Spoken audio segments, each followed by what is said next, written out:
Is this going to be, I know it's on YouTube, right? So I could share it out after? Yeah, well, yeah, it's on YouTube on Viper Studios. On Viper Studios is but the link is there, and it's definitely available to download and to definitely to use where and wherever. Cool. Um, Oh, I see it. We're live now. I know it's on YouTube, right? So I can share it out after? there you go.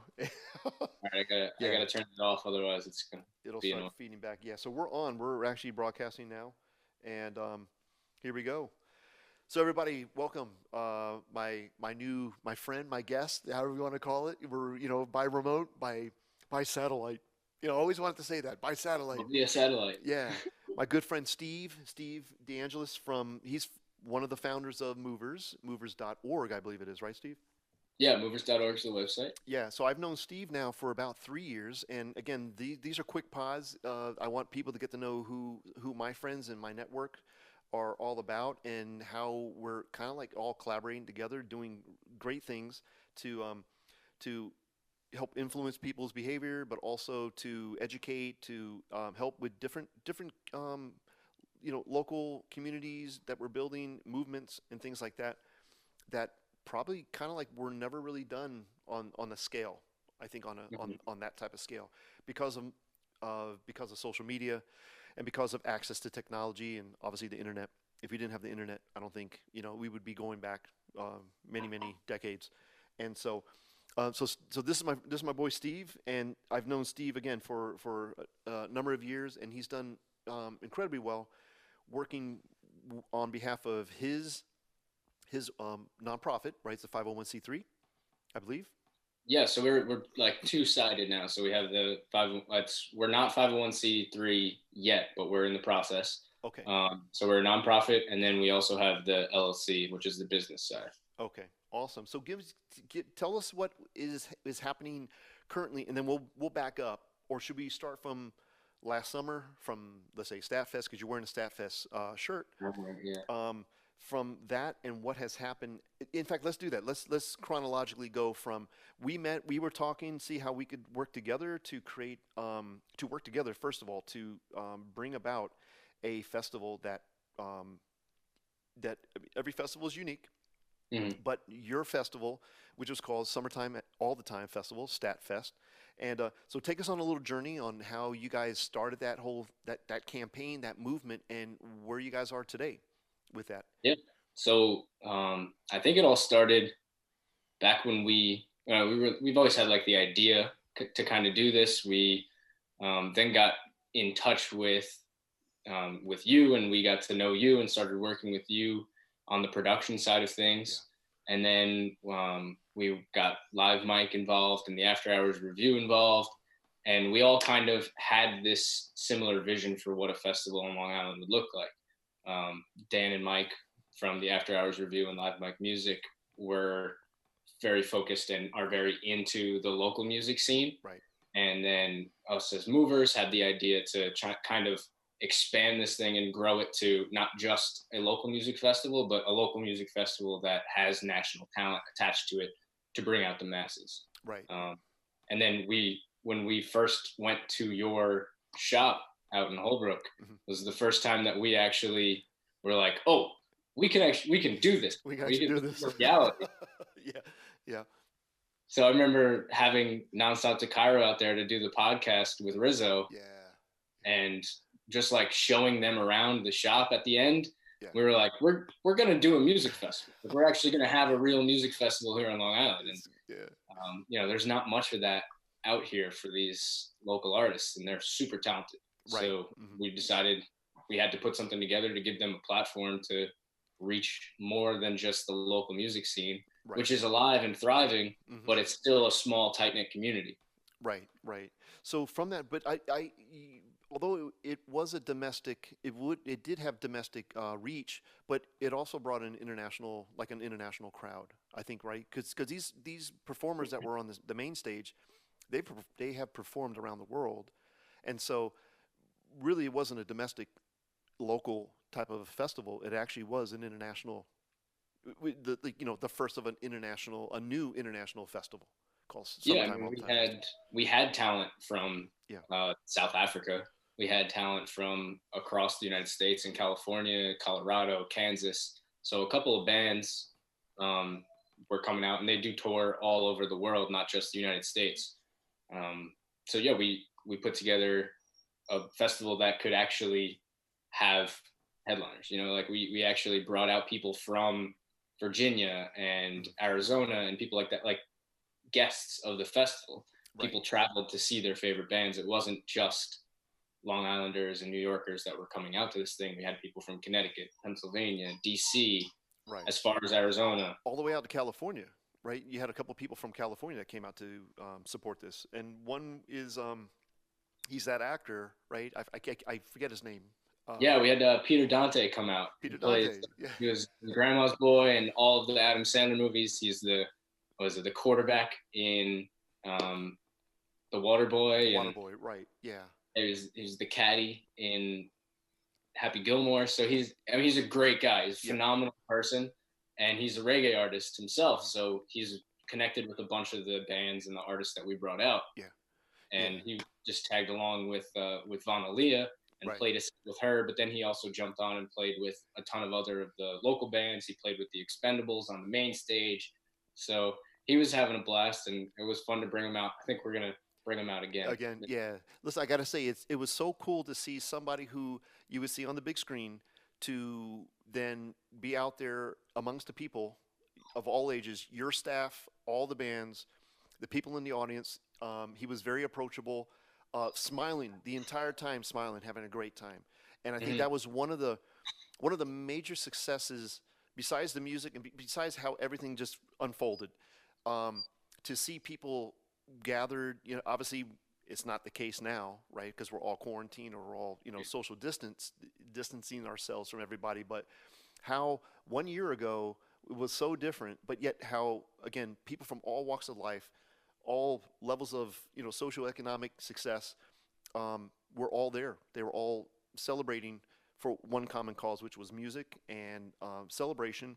And that all came by you and the other fellows from the Movers with Mike and After Hour Review and everybody else that was involved. But you guys made it happen, and it was very different from a lot of the other festivals that take place on Long Island, which they're not really a lot, but the quality, I think, and also the connection that you guys created, you guys did it. You know what I'm saying? All I did was I provided my services, but you guys really, I have my my hat's off to you, and the compliment is there for you guys to take, and that's your badge of honor, however you want to look at it. But that's your success, because you guys made something that it didn't exist. I mean, it exists in some ways, but not to the fullness that StatFest actually manifests itself into. You know what I'm saying? Yeah. Thank you. I mean, that's like the best compliment we could ever get, because we viewed this thing as a true community event, and that's what it was. It wasn't just put on by 4, 5, 6 people that were working on it. It was put on by an entire community. Right. And then when you got to the festival and you actually were part of it, it was a true community feel as well. It was like you said, you could be just 10 feet around, just like sharing a drink with Peter Dante, or like the main stage artists were just hanging out in the crowd, enjoying themselves and having a good time. Yeah. There was no barrier between people. It was all one cohesive community event. Exactly. And of course, we're not gonna lose that because of this epidemic or pandemic that we're in. The cool thing is that you guys brought in other parts, right? You brought in video game experience, other things to keep people busy, keep people connected, keep people with the whole immersive experience fresh, right? You had a DJ inside the indoor soccer field. Plus, you also had a place where it was darker and people could literally just kind of chill out, right? Be without light, and actually experience something a little bit different, right? Because sometimes the absence of something is even more powerful than it being there. Yeah. So the setup was, we had an outdoor field, an indoor field that was inside of a bubble, and then we had the front parking lot area which Yeah. is where our beach stage was. So we had three distinct music areas. We had the main stage in the back where all of the headline talent, some of the bigger local acts were playing. And then we had the local stage in the front, which Right. was right in front of the sand pit. So we had a nice beach stage going Yeah. on with all the locals. And then inside we had the DJs going all day long. And there were some breaks, where there was yoga and things going on that were more quiet. And Right. it was a little darker inside because we only had a couple of the lights on Right. just for safety reasons. So it was just, there was a little bit of something for everyone. Like you said, there was the video games. We had the video games inside Hmm. Hmm. the bubble where people could go hang out and just like chill and play video games for an hour Right. in the middle of this 12-hour day. Yeah. This whole Yeah. marathon of a day that everyone was part of. We had spray painters doing live art all That's over the right. festival, Hmm. doing it on people. We had like body painters there. Right. Right. We had a company come out called the Holy Black that sells hair and beard products, Right. but they didn't actually sell anything during the festival. They just brought two barber chairs and cut people's hair for free Yeah. all day long. Which was so So cool. I thought that was the coolest thing we did. I mean, the music was great, and these were some of my favorite bands that I was able to bring out with all my friends, and we were just Right. like, we were ecstatic to have the Floozies and the Expendables Yeah. and Oogie Baba and all these amazing bands. Right. Um, Right. but we were like, how cool is it that you could just go and get a haircut right now?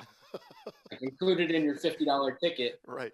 is a $25 haircut. Yeah, with the beer next to you and listening to someone performing on the main stage. Yeah, It's it was right in front of the it's main right. stage. You could just sit there in the barber chair listening to the Expendables, drinking a beer, having a good time. So cool, so cool. And And they're definitely gonna come out again this year and do the haircuts again. They said they want to do it even bigger this year. oh, that's awesome. Yeah. So but the other amazing thing that you guys did is, now this might be age appropriate.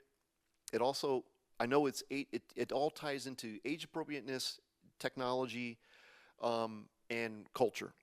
That you guys did a remarkable digital marketing campaign that led up to the announcement of the bands, and then obviously that theme carried on into the actual event itself, and it still continues today, and it's not it's not boring anymore. It's not boring.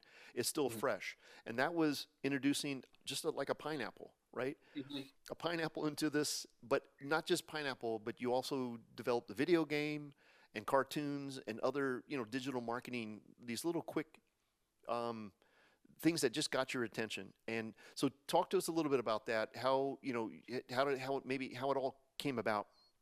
Yeah. And So I guess we can start with the brand, right? The brand is Summertime All the Time Music Festival, yeah. STATT for short. So Mhm. we're StatFest. This is our logo. There it is. You can't really see it that well, but it's a pineapple inside of a sun with Right. sunglasses. So it's just like a cool pineapple dude who's he was there to celebrate summer, which is exactly what the event is. It's a celebration of summer. Right. It's more than just one event. In the future, it's a brand. It is the celebration of summer all the time. So we can celebrate summer in the middle of winter. Right.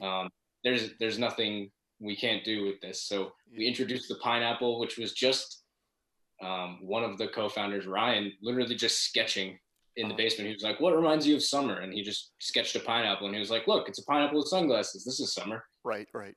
So that's how we came up with the brand of it. And then, like I said earlier, it was a community effort putting this entire festival together, and that was exemplified in the marketing because everything was pineapple themed. We did a day where we bought 100 pineapples, and then we just spent a whole day making videos and taking pictures with these Yeah. pineapples. Yeah. And then we donated them all to local AHRC homes. Right. So we just were trying to do as many crazy things as we could with pineapples. Right. And we have a bunch of talented people in our community who wanted to help with that. So we have Alex Picarillo from Space Zamboni, who did the video game that you mentioned Right. and the animations. Mm-hmm. Mm-hmm.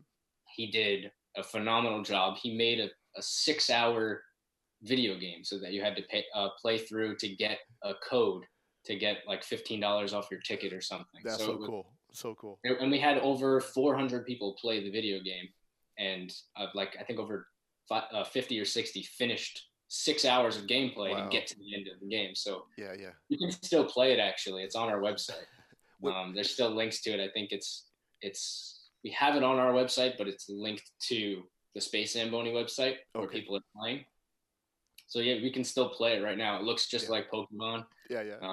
It's like got that gameplay where you run around and then you get into battles, and there's a ton of different characters that either won competitions on social media to be in the game if they were a fan, Right. or we included a bunch of the bands in the video game as well. So that Which was is a huge cool. one. Yeah, that was very, There's very cool. we're just trying to do a bunch of things differently. So Yeah. we created all these pineapple videos leading up to the event for Mhm. the last 2 or 3 weeks. We dressed up as pineapples, painted our faces, and we went out to the bars. We went out everywhere for those 2 weeks. We were pineapples. We were buying thousands of water bottles for the event Yeah. at Costco, Yeah. and we were dressed as pineapples, and people were coming up to us like, "What are you doing? What are you What's guys happening?" doing? Yeah, And exactly. we we were selling tickets just by being pineapples in Yeah. regular places. Being you, So yeah, being yourself and being the event, right? yeah, I mean, we were Pre-event. Yeah. immersed in it, and we Yes. were pineapples for a couple of weeks. And I think a few of your faces that I think it kind of changed the pigment of your skin for a while, for a couple days. Yeah, I know Johnny. Johnny was a pineapple for quite a few days, and he was even yellow after the event. We were joking like we were gonna film a reality series after the fact and just kind of like make a Right. video like, Johnny, you can stop being a Yeah. pineapple. Ended, and Right, he was right. like, I don't know what you're talking about. Yeah, he's still living the experience, right? Yeah, can't let Yeah. go of it. So cool. Um, so that's go- so the good thing is, you guys not just developing this event for the community, but again, you were doing things on a community level, giving back. Again, you're giving back to pineapples, to people and organizations that definitely could use them. This way, they wouldn't get thrown away. Hmm. That they were, but it's that act of giving which is huge, right? People don't forget. I don't think people forget that, right? I mean, even a smile or a wave or something like that is people like. But to give something, especially something that people can eat, especially nowadays, if things are lacking on shelves. But again, those things are community builders, and you guys are definitely doing that because prior to this, when you were in college, you guys were doing this. You guys basically were building community when you were in Hmm. college, right? And just give us a little background on what you guys were doing when you were in college with these type of events that you were doing. Yeah. So I mean, we all went to different schools. None of us were actually together. So Oh, okay. we created Moverz when we came back I see. from college. But in college, we were all building up our networks, and we were doing a bunch of things. I know Ryan and his fraternity were doing a bunch of things with Relay for Life and a ton of other charities. I was involved in an organization called Thon when I was in college, which was it's a Penn State dance marathon where they dance for 46 hours straight, no Wow. sitting, no sleeping, and they raise money for pediatric cancer. The Four Diamonds Foundation in Nice. Hershey, Pennsylvania, Hmm. and they raise like 10, $12 million a year for this. Fantastic. It's a completely student-run organization. Yeah.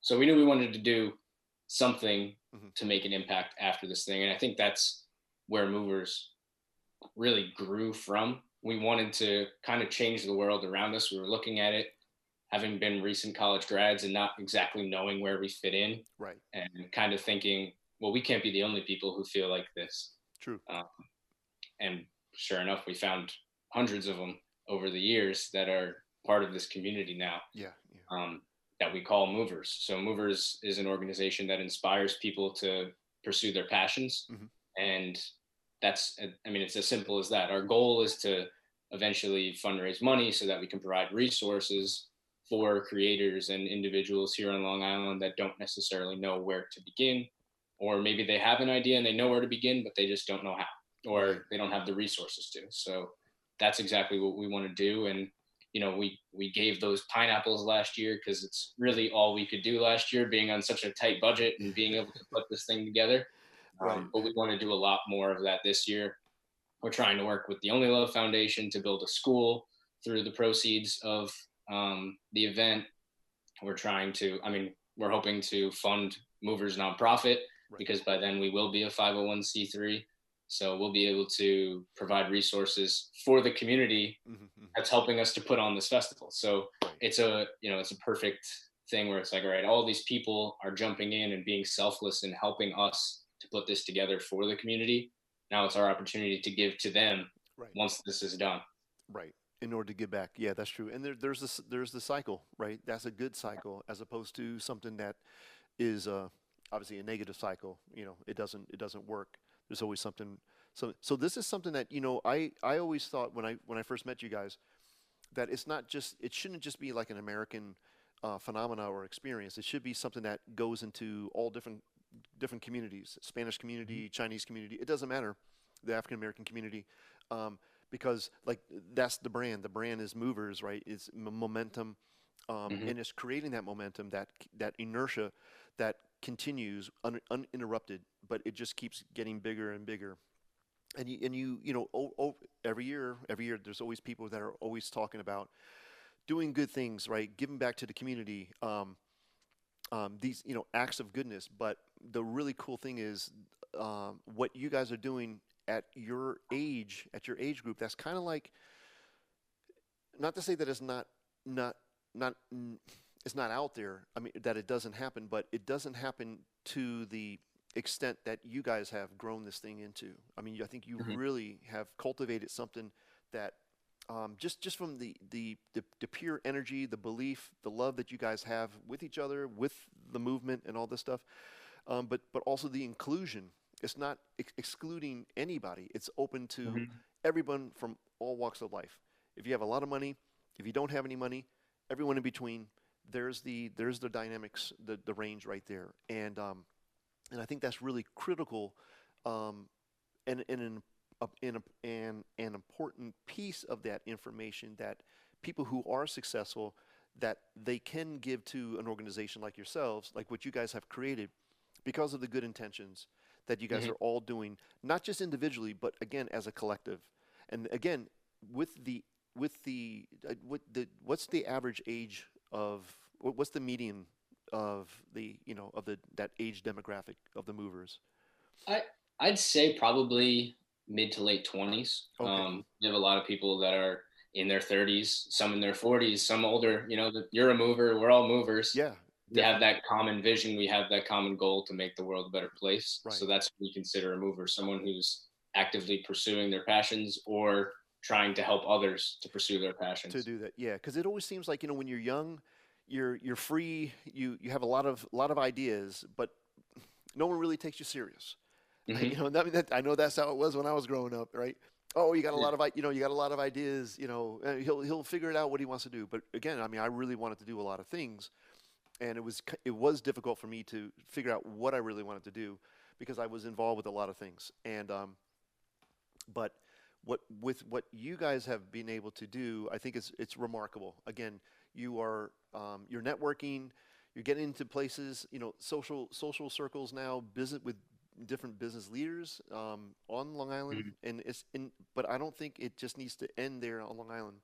But I know what you guys do locally, it'll have an effect regionally, and then obviously nationally, and then globally. But I think it doesn't have to go in those steps. I think you could go from a local to a global. I mean, look, on a negative, we've seen this from the COVID-19, how it started in one place, wherever it was around the world, Hmm. to where it has affected everybody.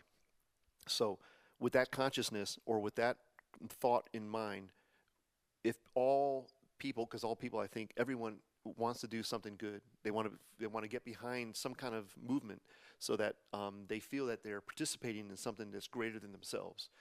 And even people who are down and out, I think they still would want to get involved in something because again, we all want purpose, and finding something again like what you guys are doing as movers or what we're doing as movers, I think is really really important to get around different network type groups, and just to see what we can all do together because everyone has dreams, but not everybody as an individual can make those dreams happen because you need more people. You need a community in order to Hmm. do these type of things. And again, like I said, you guys have done an incredible job, and it's been such a short period of time. I just think that it, more again. That's why I want to do these quick podcasts because the more people that see this, I think it's just more encouraging for them to either get Mhm. involved or to try to. I would say for those of you who are out there watching this, don't try to do this on your own. Do this on your own, but try to connect with other people who are already doing this. If you have something that you want to do, get involved. Contact Steve. You have his handle right there at Steve_Moverz. Get in contact with these guys because with the wealth of knowledge that these guys have with that whole organization, it's not just guys, it's women as well, of all ages. Getting involved with people who have already done something and have created again momentum. You want to get behind that because the thought is you have a thought, they're already doing it. Now you guys collaborate together or you partner together, and the next thing you know, you have many, many people who now can help you, and it just can continue over and over again. You can replicate this thing. Mhm. And through replication, we're able to get a lot of things done and things done very, very quickly. Much more Yeah, faster than I think our leaders can do sometimes. for sure. I Okay, mean, you touched on a lot there. You said, long-winded. um, Sorry. no, it's cool. You went through the whole process. I mean, um, you started with it's difficult as a young person to be taken seriously sometimes, Yeah. and we found that it's difficult to be taken seriously from a distance, but when you get in front of someone and you're speaking with them, they realize that you're actually just trying to do something that's really cool here, and it's not just um, you know kids that are throwing something together and hoping that it works out. We're attempting to do something and include everyone, like you said. Right. It's not just a 25 to 28-year-old age group, and we're like, if you don't look or think like us, you can't be part of this. We Right. welcome everyone to be part of it in Right. any way possible. Yeah. um, so yeah, we're attempting to make relationships with people in the community here on Long Island. Like you said, that's our starting point. This is where we're based. We're doing everything that we can to meet all of the people who are making decisions and trying to form relationships with them so that they know what our age group and what people that we represent are looking for. Right. So that's our first step, is really growing this here on Long Island. The festival is a good way to bring all of Long Island together. Businesses, sponsors, individuals who want to support the event are able to invest monetarily or just come to the event and support that way. Right. It's it's a way to bring the entire community together. And you hit it on the head. The goal is to spread this thing all over the world. Right. And we want to start building up these movers communities all over the United States Hmm. and then eventually all over the world, so that it is something that we can replicate in other areas. Yeah. And the And cool. we see all aspects of the organization moving to all these different places. So we can Right. do a stat fest in California, or you could do a stat fest in Florida Hmm. when we have a movers community down there, because it's a community event, a community organization.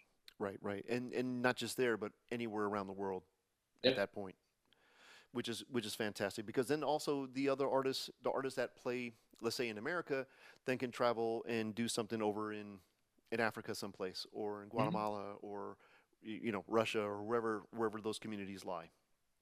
Of It's course. I it's mean, it's easy. It's a plug and play. It basically becomes plug and play.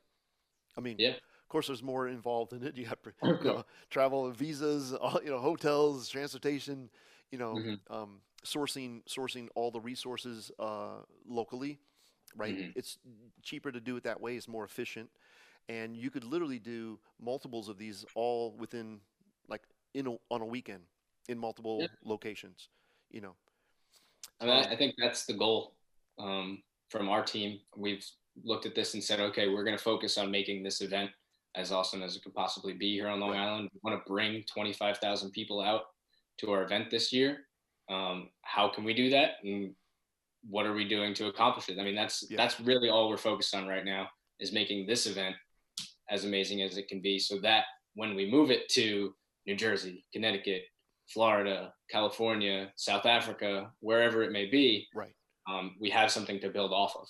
Yeah. Now, so with everything going on with this pandemic, um, are is has the date already been set, decided, and are you guys still sticking with that, or you kind of can this be moved? Can it be postponed to a later date in the year? Things can always be postponed. We've decided the date. We haven't announced anything publicly as far as venue or Okay. dates.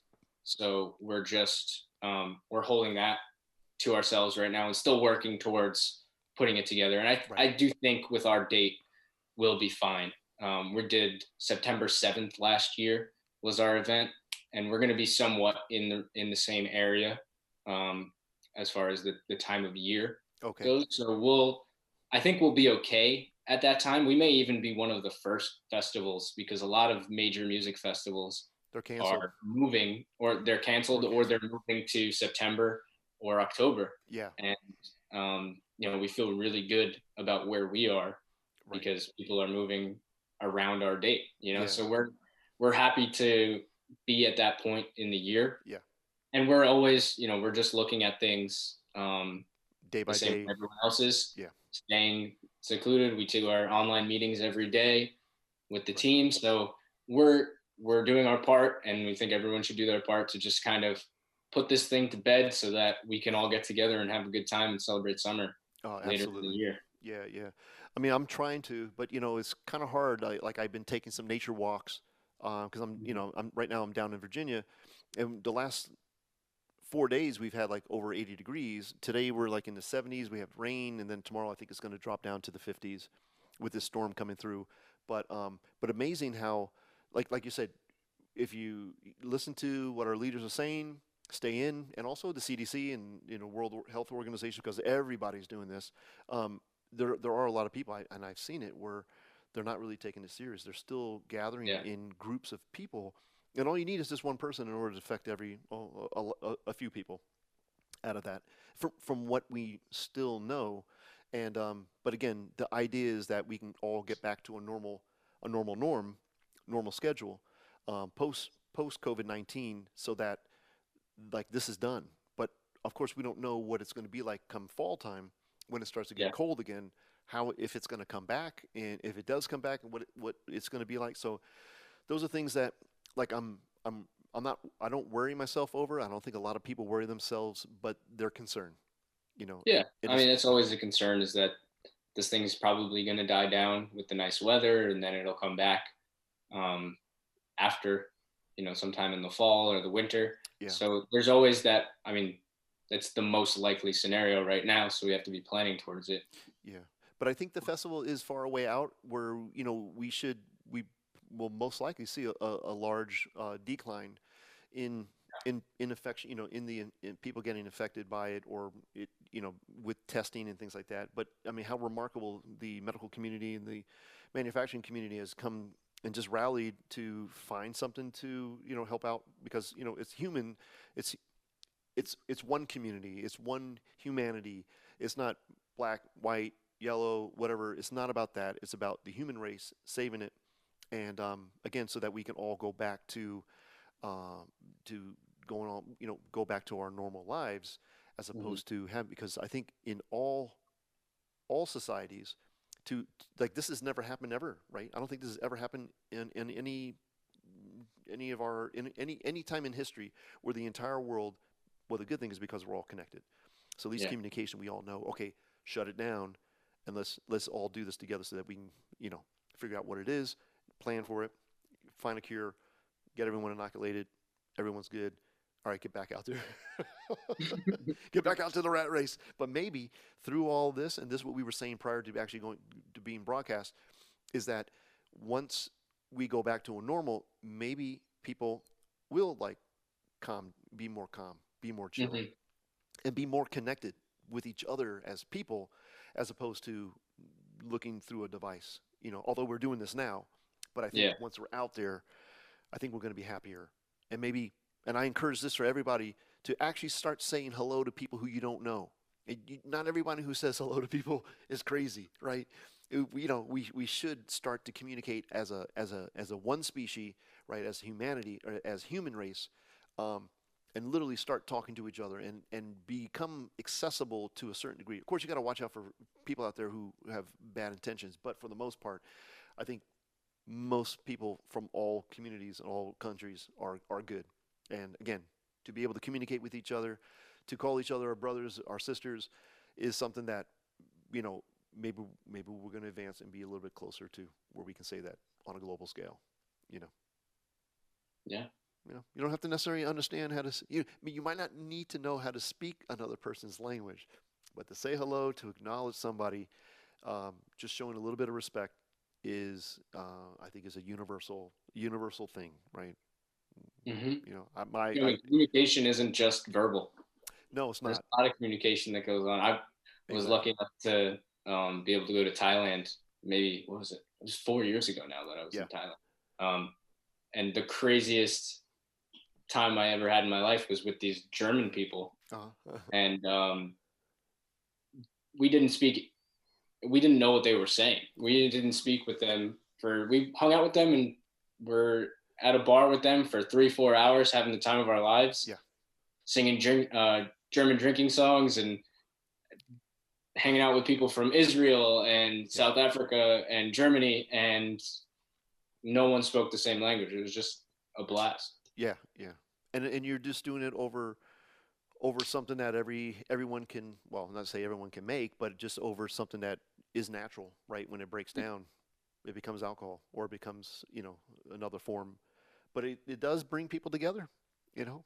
I mean, just social situations bring people together. You don't have to be Don't have to be drinking. You drunk. don't have to be doing any drugs or anything. You can just be with other people. I think that's what people were made to do. We Made were to do. made to be with other people.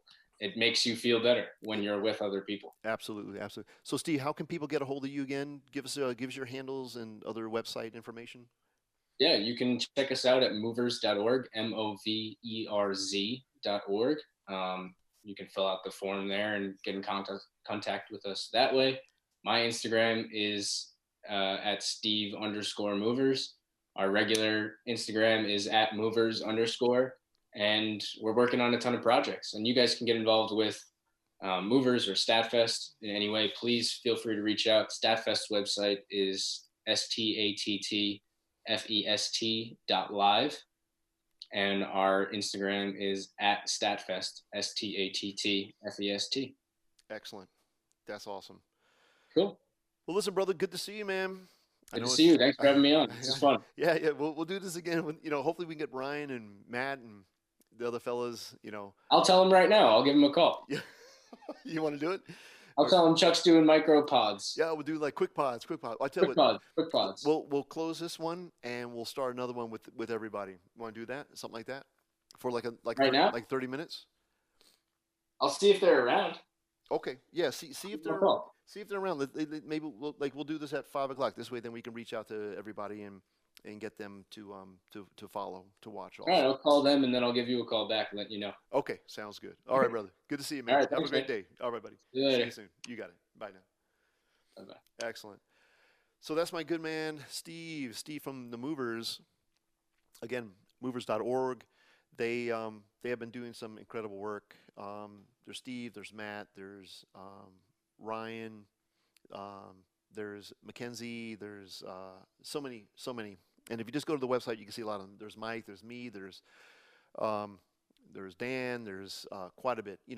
We all have our own businesses that we're doing, but we're also, we're working collectively to see what we can do together, because everyone has skills to offer. Not everybody has all the skills in the world, but again, when you work in communities, and again, you're not working for a company.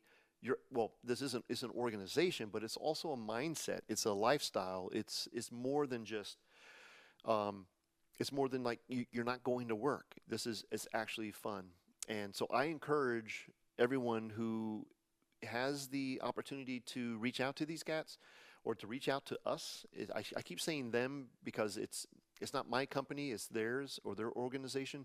But again, as a member, it is yours. I mean, you have a voice, you have something to say, something to do, something to offer, something to give, something to share, and that's what makes this a really unique, open-ended architecture when it comes to an organization, a way of doing business. Again, it's a way of life, and maybe that's what it should be. After we go through all of this, and we get out of this COVID-19 pandemic, I think it would be great, again, to see how more and more people can get involved locally to offer their services. And, it only takes a few, maybe an hour, 2 hours out of your day. It's not necessarily every day. It might be a weekend. You might actually offer your services for free just to get a campaign done, because that campaign is going to bring people together. It's going to make the community bigger, stronger, and more exciting. Because remember, exciting communities are boring communities. All right. Listen, you know me, those of you guys who know me, sometimes, I can outperform politicians when it comes to talking. So anyways, again, thanks for joining me again. I'm Chuck from Viper Studios and Unit 3.live, where we are a full event production company, but we also are a podcast, web show, and sound stage, and everything else. We do quite a bit. We do photography, we do videography, we do editing, we do, artist management. We work with, do production work. We do quite a bit. And again, this is what we do in our normal life, and is something that we are thankfully able to share on a daily basis when we have jobs, when we're working, because things that come easy, those things should be the things that you pursue in your life, because there is no resistance, right? Things that are easy, no resistance, and that's your momentum, right? You just push like a sleigh on snow. If you push it downhill, guess what happens? It just continues to accelerate, and that's what will happen with you, with your skills, and your talents, because it is natural. It comes natural. It comes from some place that you were born with, and also there's a place where you actually develop these skills. And so, anyways, with that said, join us for hopefully we can do a 5 o'clock quick pod with the fellows from the Moverz. That would be fun. It'd be a lot of fun. This way, you get to meet more of them and get to hear from them and see what is exciting them and making them move. So again, Moverz. Drop the S for savings. Just kidding. It's moverz.org. You want to check those guys out. And of course, you can get a hold of Steve at Steve_Moverz. You can DM him and get more information. And okay, thanks a lot, folks. Hope you had a good time watching this, and we will see you on the next Quick Pod.